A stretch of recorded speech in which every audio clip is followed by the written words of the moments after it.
Arte y política. Guillermo Lora. El partido y el arte. Número 1. Antecedentes. El partido nunca dejó de estar relacionado con la actividad artística en general, y son numerosos los pintores, escritores que han militado y militan en sus filas.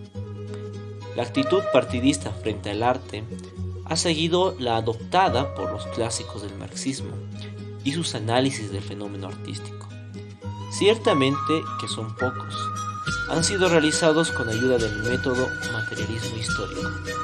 Sin embargo, su línea al respecto no ha sido expresamente volcada en letras de molde y emerge de numerosos documentos y escritos, con todos los inconvenientes de las hojas dispersas y de la carencia de una política señalada con la nitidez y precisión.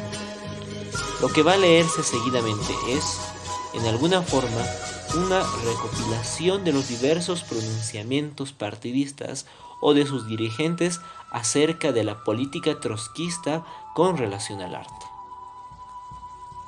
Algunos grupos políticos extremistas u obreristas a ultranza miran con marcado desprecio a las actividades artísticas y consideran que lo más saludable es mantener a raya de la organización a poetas, escritores, pintores, etc., que los consideran extraños seres estrambóticos salidos de las cuevas pequeño-burguesas. En esta actitud negativa se refleja casi automáticamente el tremendo atraso del país, donde el analfabetismo penetra impetuoso en el grueso de la población, particularmente entre campesinos y obreros y también en la clase obrera, sin exceptuar a la inteligencia, entre comillas, que tiene que vencer muchos obstáculos para el debido manejo del alfabeto, sucumbiendo con frecuencia en el empeño. El arte es una importante actividad social y forma parte de la superestructura ideológica. La política revolucionaria no puede menos que englobarlo. Mantener marginado de nuestro interés al arte en sus múltiples manifestaciones importaría negarse a dar respuesta a un importante problema de la sociedad, de las clases y de las propias masas. El arte expresa, a su modo, la lucha de clases que se vive en determinado momento, forma parte de ella, quiérase o no. Para nosotros, la política, la gran política revolucionaria que corresponde a una clase llamada a transformar radicalmente a la sociedad, no consiste en llegar al poder, no importando en qué condiciones y por qué medios, en meterse por la puerta trasera al Parlamento o a los gabinetes ministeriales, en cultivar un exitismo barato a rajatabla, sino más bien en elaborar la teoría de la revolución, una creación teórica por excelencia, en llevarla al seno de las masas para educar y organizar a estas con miras a la consumación de la revolución y la dictadura proletaria. Procedemos al análisis y conocimiento de la realidad nacional para poder transformarla en esta actitud cotidiana que es inseparable de la dedicación a estudiar y escribir.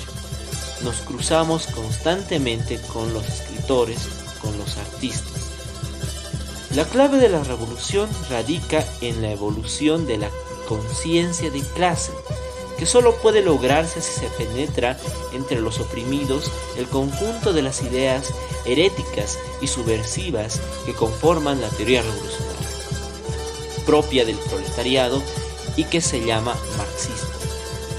Cuando las ideas se enseñorean de las masas, se convierten en fuerza material y pueden coadyuvar al cumplimiento de las leyes de la historia, este sentido tiene la afirmación que el aspecto fundamental de la política revolucionaria radica precisamente en la creación teórica o el partido es el programa, o que el partido es el programa.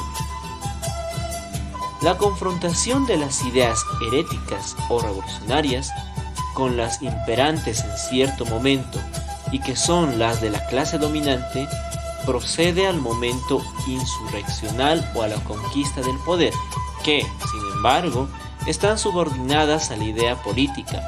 Los revolucionarios, mediante su actitud creadora de teoría, que es básica y cuya importancia fundamental no está en duda, expresan ideológicamente los intereses históricos de la clase obrera.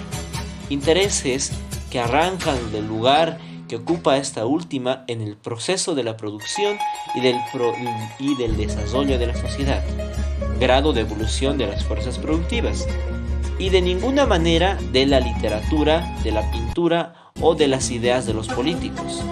Sin embargo, en la lucha contra la ideología burguesa por la afirmación de las ideas de los explotados, las diversas manifestaciones del arte juegan un principalísimo papel, y sin ellas resultaría inconcebible la actividad subvertora de las masas. El partido es la vanguardia del proletariado, una clase desposeída de los beneficios de la cultura por encontrarse explotada y oprimida. A pesar de esto, es una organización política que la propaganda oral y escrita. El partido es la vanguardia del proletariado, una clase desposeída de los beneficios de la cultura por encontrarse explotada y oprimida. A pesar de esto, es una organización política que utiliza la propaganda oral y escrita para poder llegar hasta las masas, venciendo los cordones represivos que tiene la policía. Los revolucionarios bolcheviques son publicistas, investigadores, propagandistas y oradores que manejan en todo momento como valiosos instrumentos los libros, los folletos, los periódicos y las hojas impresas. Hay pues una literatura del partido que constituye parte de la actividad política, pero no debe ser confundida con la literatura en general, con la obra de ficción. Otra cosa sería el militante, el activista político, pues en el mismo tiempo artistas, poetas, novelistas, pintores. La literatura partidista tiene un contenido inconfundible, la doctrina revolucionaria y las respuestas que se dan a todos los problemas e inquietudes de los explotados. Este mensaje para llegar de la mejor manera a las multitudes para penetrar en ellas. Precisa adoptar ciertas formas que no pueden ser extrañas al contenido. El partido, en su larga experiencia, ha ido forjando un estilo inconfundible, ha reivindicado el papel, el nivel del panfleto. Sería absurdo el pretender imponer este estilo al artista, lo que constituiría en una grave desviación, pero puede ser aprovechado con éxito por aquel. Mas ni duda cabe que las formas que adquiere la propaganda partidista y desde luego su contenido no podrán menos que influenciar en la evolución de las manifestaciones. Número 2. El lugar del arte. Las múltiples manifestaciones del arte forman parte de la superestructura ideológica. El marxismo enseña que es la estructura económica, el contenido de las relaciones de producción que corresponden al grado de desarrollo alcanzado por las fuerzas productivas, la que determina, en último término, la superestructura ideológica. Es por esto que la humanidad no se plantea jamás sino los problemas que se puede resolver, porque mirándolo de cerca encontraremos siempre que el problema mismo surge sino ahí donde las condiciones materiales para resolverlo existen, ya o por menos que están en vías de devenir. Marx. Lo anterior no significa entre la base material el grado de avance alcanzado por el perfeccionamiento de las máquinas, por ejemplo, y la superestructura exista una dependencia mecánica y pasiva. Semejante calco inevitable dejaría de ser una creación de los hombres. Algunas corrientes estéticas creen así, lo traduce en mediatización. El que la estructura determine la superestructura en último término significa que la base material de la sociedad dará rodeos y actuará a través de las formas ideológicas para concluir acondicionando las expresiones artísticas. Esta relación entre estructura y ciertas formas superestructurales, o bien entre estas últimas, no es algo dado de una vez por todas, sino de forma parte de un proceso histórico cambiante y que se concretiza de cierta manera según la recurrencia de múltiples circunstancias. En nuestra época es que la época de la desintegración del imperialismo, de la insurgencia de las masas contra la clase dominante que se desmorona, en una palabra, la época de la revolución proletaria mundial. La política y la filosofía son manifestaciones superestructurales que se adquieren primacía sobre las otras.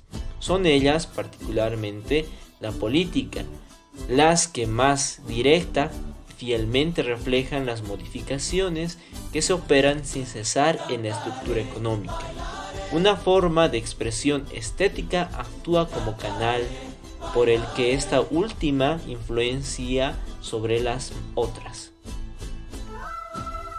Lo que no tiene que olvidarse es que la superestructura artística, como todo el mundo ideológico, por otra parte, se mueve con bastante libertad y evoluciona conforme a sus propias leyes, como consecuencia de su propia historia, superando constantes contradicciones internas.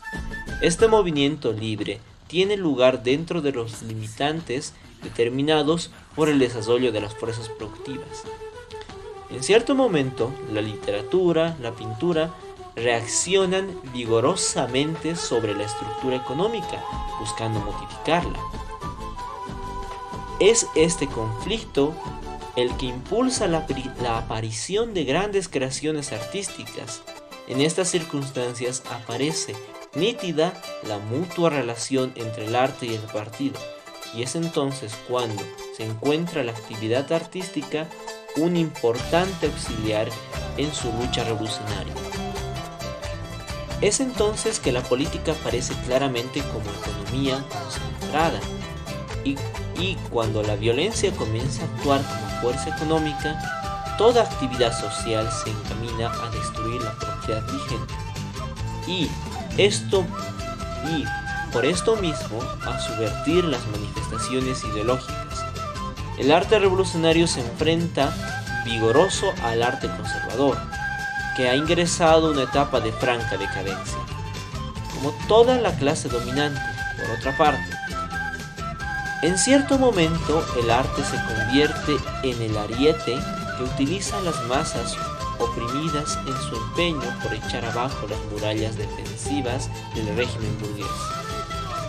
No hay que extrañarse que en los analfabetos, que son los que hacen la historia en definitiva, en determinadas condiciones, convierten sus armas en creaciones artísticas. Se trata de es preciso minar y derivar la ideología imperante, de colocar en lugar preeminente al arte revolucionario. El creador, a su turno, buscará y encontrará las formas artísticas que mejor se acomoden a los intereses de los explotados, que coinciden con las leyes del desarrollo de la historia, de la transformación de la sociedad. En esta medida se llegarán a identificar con las aspiraciones de quien no saben leer ni escribir, debido a que la vieja sociedad les ha impedido aprender. Se establece una activa interrelación entre el artista y clase revolucionaria, y cuando más movilizada esté, esta última más influenciará en la creación artística. A su turno, el escritor, pintor, contribuirán a la evolución de las masas, revolución áreas proporcionales, algunos elementos que permitan el mejor conocimiento de la realidad o la mejor expresión de los objetivos populares. No puede haber, pues, arte revolucionario sin clase revolucionaria. La historia y tradiciones de las convulsiones populares se convierte muchas veces en la materia prima con la que los artistas elaboran sus creaciones.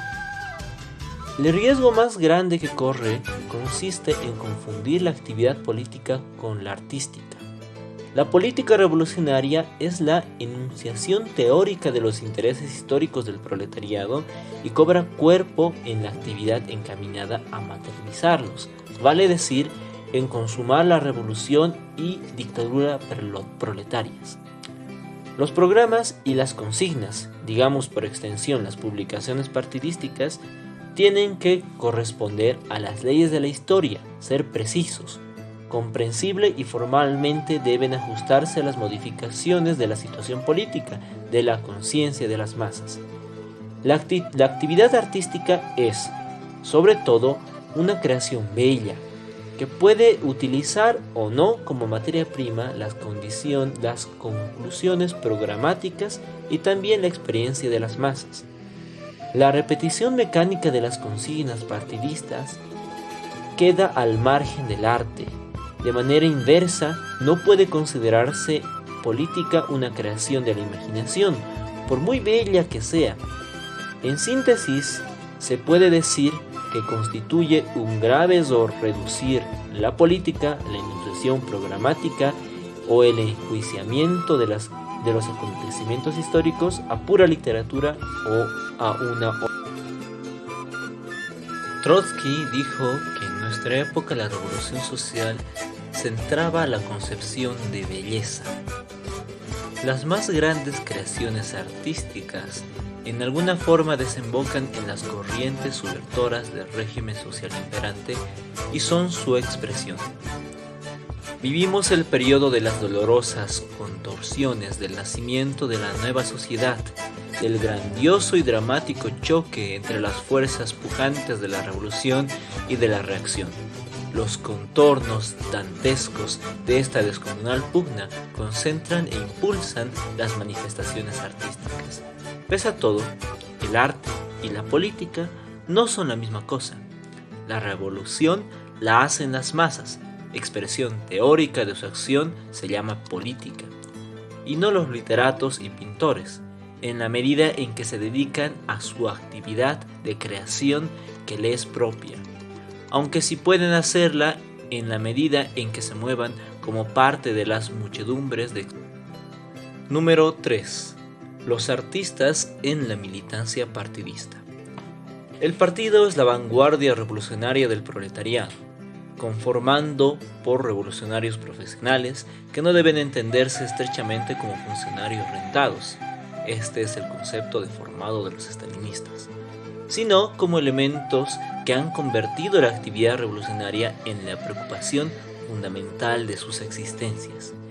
Es el obrero, en la medida en que programáticamente expresa los intereses históricos de la clase revolucionaria de nuestra época y no estrechamente por la extracción social de su militancia, que proviene en parte de la clase media del campesinado y en los momentos de mayor acentuación del ascenso revolucionario, puede llegar a ganar para sus propias posiciones a los más valiosos intelectuales de la propia burguesía.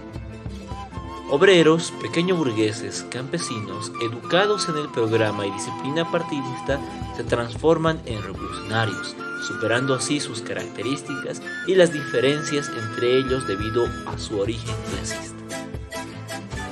Engels muchas veces puso en guardia a la socialdemocracia alemana.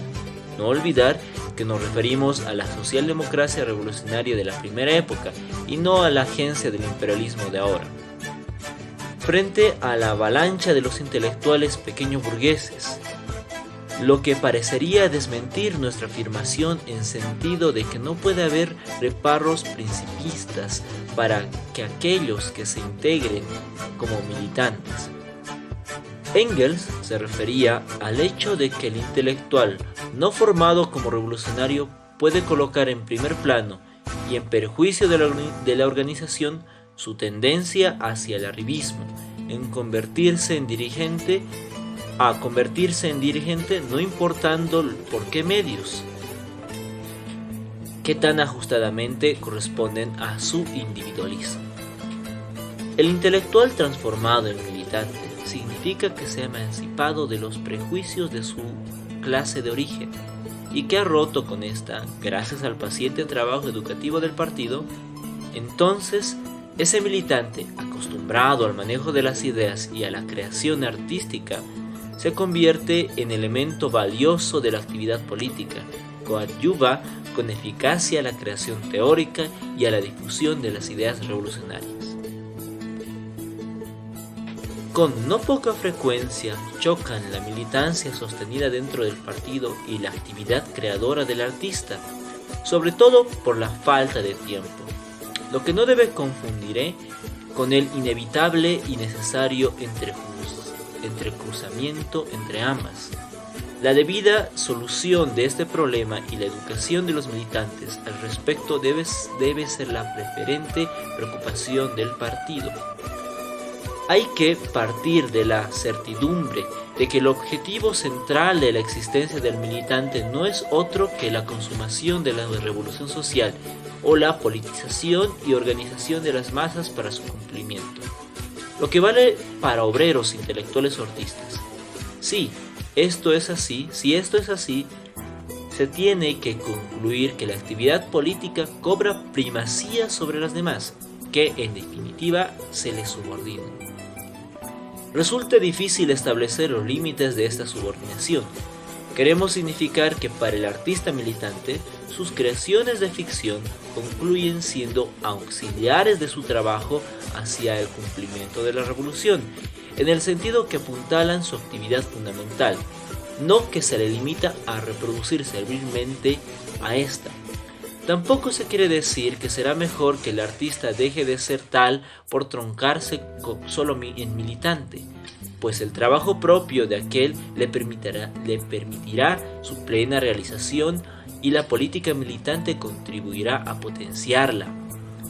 Hay que rechazar con toda energía el extremo en sentido en que corresponde a la dirección partidista dirigir y vigilar la actividad de los artistas militantes, o bien la especie de que es obligatorio para estos reproducir servilmente las consignas que se utilizan en el trabajo político cotidiano e inclusive las conclusiones programáticas. Si cualesquiera de estos excesos se impusieran como normas, importaría la destrucción del artista y la desvirtuación de las actividades partidistas.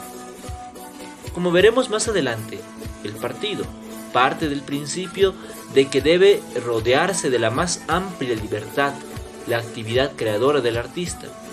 La dirección partidista, que de ninguna manera puede convertirse en responsable de la calidad de las creaciones de los artistas militantes, realiza una actividad esencialmente política. Acertada o equivocada, esto es otro problema. De ninguna manera de creación artística. Lo que tiene que rechazarse es todo aflojamiento de la disciplina u obligaciones del artista, tratándose de los artistas que se encuentran en sus filas, antes de llegar a este extremo, que sería calamitoso de todo punto de vista. Será mejor que estos últimos pasen a condición de simpatizantes. Será bien recordar que el partido comienza y concluye en sus células de militantes que funcionan en los lugares de trabajo y de vida cotidiana de sus adherentes. Una severa disciplina consciente que emerge de la compenetración del programa y de la participación en la elaboración y ejecución de la línea política permiten el control de la actividad de los militantes. Puede ser que la militancia se convierta en la materia prima de la creación artística. Mucho de esto hay en las novelas sobre la Revolución China de Malraux o en La caída de Salazar Mostajo, por ejemplo, las obras en las que predominan los elementos autobiográficos, que de todos modos será el escenario de su elaboración, pero no por esto el partido exigirá que se reduzca a ser mero alegato político, como si tratase de tesis o informes que comúnmente se estilan en la actividad partidista. Resumiendo, se puede decir que no debe imponerse nada que atente contra la belleza de las obras de arte. La relación del partido con el artista Se entabla en tanto este es militante y dentro de las ideas del programa y el centralismo democrático, y es así, de manera indirecta, el primero influencia en la creación artística. Sería absurdo plantear que la militancia de los creadores de obras de arte es del todo extraña a su actividad estética. Tiene influencia en la medida en que contribuye a formar sus ideas, ejes. En último término, estas ideas, para expresarse adecuadamente, buscarán las formas más adecuadas y de esta manera, siguiendo canales invisibles, enervezados, influenciarán las modalidades que adquiera la creación artística. Los casos del muralista revolucionario Alain de Pantoja y de los numerosos afichistas del partido es por demás elocuente al respecto. Comprenderemos que la militancia puede limitar cuantitativamente la creación artística, pero ni duda cabe que la potenciará cualitativamente, siempre que el partido sepa respetar la libertad necesaria con la que debe rodearse aquel. La experiencia enseña que es riesgoso que el partido permita a que los artistas sean en la militancia unos diletantes, que tomen una actividad política como un adorno o como un pretexto para el logro de sus propios objetivos personales. Si así sucede, se causará mucho daño al movimiento revolucionario. Esto puede ser el resultado de la falta de necesaria formación política de los artistas, de su retinencia de someterse a la disciplina, lo que se da cuando se les permite lograr un estatus privilegiado. No cumplir las obligaciones del militante del montón, pero sí usufructar del rótulo. Todo concluirá en que los artistas militantes no comprendan adecuadamente los problemas de la política revolucionaria, mucho más tratándose de adoptar una determinada línea a campo de la cambiante táctica. Entonces puede concluir que hagan daño a la organización partidista y mucho más si se les es permitido escalar puestos de influencia solo por ser literatos pintores. Un partido atascado por las deformaciones acabará moviéndose detrás de los caprichos y desplantes de los artistas y no conforme a las grandes líneas de actuación que emergen de sus principios programáticos. Algo de esto sucedió cuando Diego de Rivera, cuyas cualidades de pintor revolucionarios están fuera de discusión, quiso arrastrarlas detrás de sus desplantes a las organizaciones trotskistas. Los clásicos del marxismo supieron tolerar las excentricidades de los artistas, actitud que puede ser aconsejable tratándose de simpatizantes o compañeros de ruta, pero no de militantes. La creación artística no es del todo indiferente al partido, fundamentalmente preocupado por la actividad política, sino que participa en la elaboración de las obras de arte y su elaboración y nacimiento a través de la crítica, ejercitada como organización, pues no tiene ni apoya una escuela oficial, sino a través de los militantes. Los políticos reaccionan sobre el artista y lo influyen. Esta es la labor crítica que tiene que fortalecer el arte revolucionario y a contribuir a su superación. Lo que puede lograrse si el partido realmente corresponde a los objetivos históricos de la clase obrera, de aquí no debe deducirse que los artistas en general y los militantes en particular están obligados a agachar la cabeza ante esa crítica por considerarla acertada por principio o por venir de los militantes revolucionarios. En ella, todo puede ser equivocado o encontrarse algunos elementos aprovechables. Será a través de la polémica y de la compulsa de muchas opiniones que puede impulsarse el arte revolucionario a un mayor desarrollo. No hay que olvidar que aquí todo es relativo. Cuestión queda enturbiada cuando el partido se burocratiza. Los burócratas pretenderán dirigir el arte mediante resoluciones emanadas de las instancias superiores de organización, a las que en la práctica buscarán sustituir con órdenes la crítica y la polémica que debe rodear a la actividad creadora, crítica y polémica que son inseparables de la libertad del arte. Los artistas forman parte de la inteligencia de la clase media y muestran en general los rasgos diferenciales de esta. son incapaces de desarrollar consecuentemente su propia política diferenciada de las clases polares de la sociedad, proletariado y burguesía, como comúnmente creen los intelectuales. Por otro lado, son los que mayormente soportan la influencia y las presiones de la burguesía, no solo porque se mueven en medio de las ideas dominantes, como consecuencia de su actividad cotidiana, sino porque los frutos de su actividad creadora, las obras de arte con las que son otras tantas mercancías, tienen como compradores preferentemente los dueños de la economía y del poder. Los intelectuales son extremadamente sensibles a la crítica, a la publicidad, a los halagos, a los premios, etc. y a todo el aparato montado, no pocas veces por verdaderas empresas capitalistas que se dedican a fabricar celebridades y a negociar con ellas. Todo esto da a la burguesía y a las burocracias corruptas y reaccionarias que han logrado adueñarse del apartado estatal un dominio total sobre los intelectuales.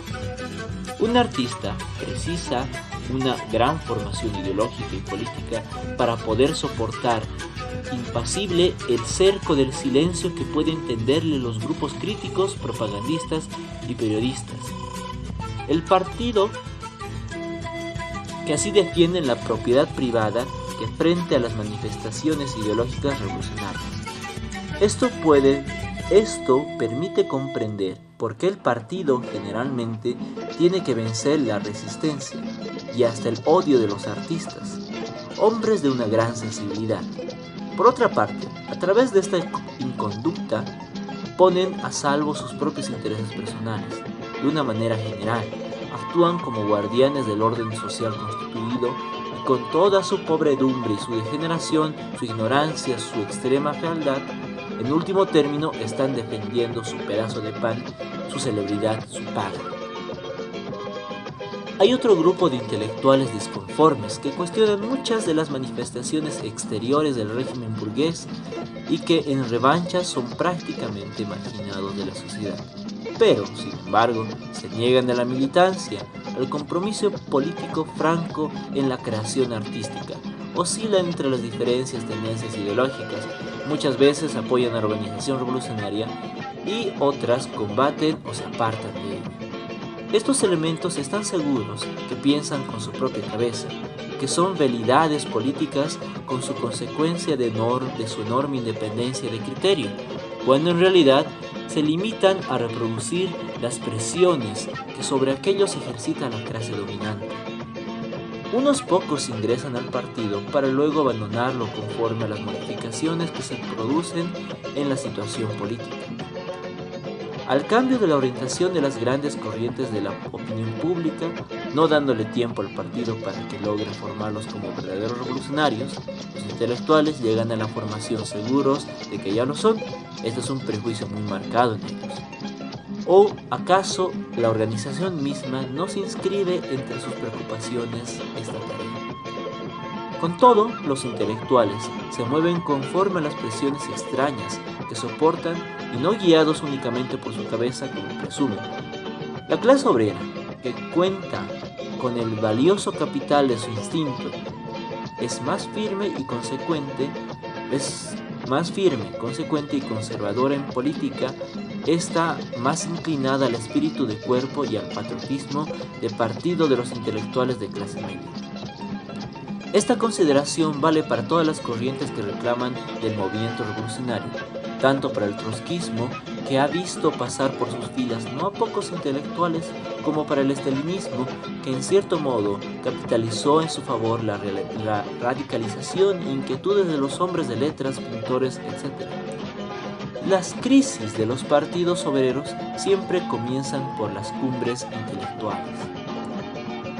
Cuando el imperialismo se estremeció bajo las consecuencias desastrosas de la crisis mundial de 1929, las masas, incluida la pequeña burguesía, fueron sacudidas por la Guerra Civil Española. La revolución acabó traicionada con la vileza por el estalinismo. Grandes camadas de intelectuales fueron arrastradas hacia los partidos comunistas para permanecer atrapados en sus redes y concluir prostituirlos. Pero una pequeña avanzada de osados creadores se orientó momentáneamente hacia el trotskismo para poder vivir por breve tiempo la aventura de intelectuales atacados ayudamente por la reacción y más enconadamente todavía por quienes aparecían como los herederos de la gran revolución de octubre.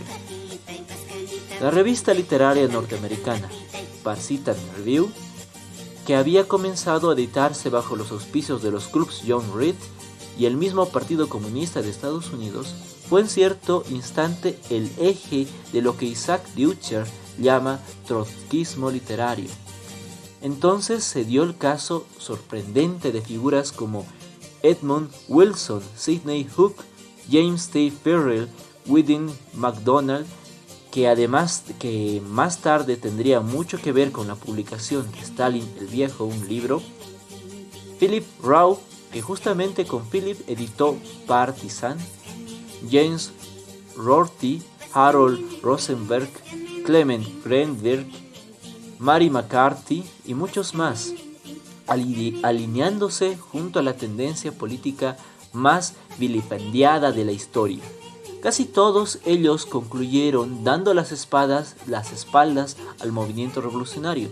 Muy raros tuvieron el coraje de seguir manteniendo sus simpatías por el calumniado y perseguido trotskismo, como fue el caso del excepcional belga Charles Pilsner, y otros idearon teorías para justificar su defección.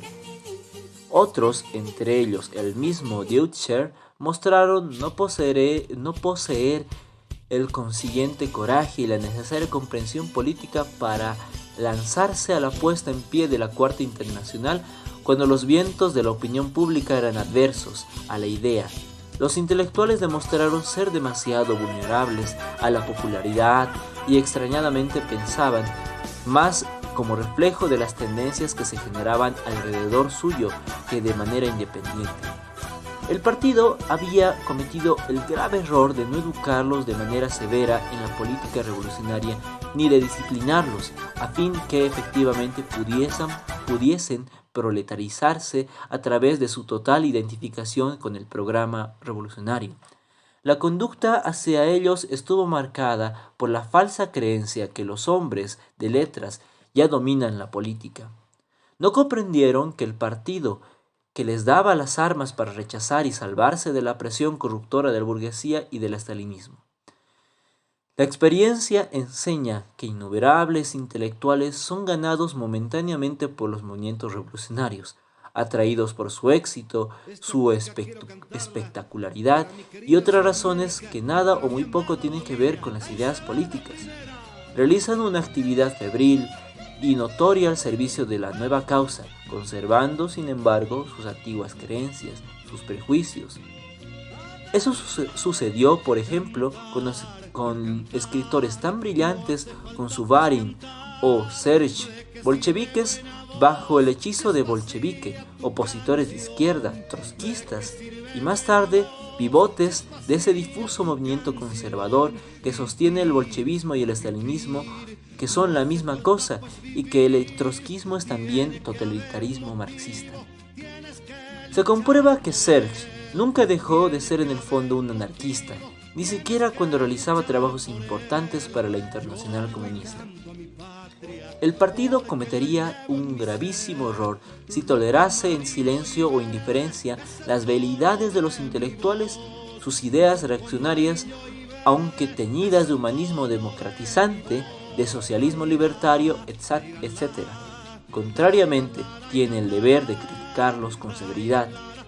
Es la única forma de educar a la militancia, de afirmar sus contornos del programa y de generar los mejores creadores de arte para sus posiciones. Obra de ficción.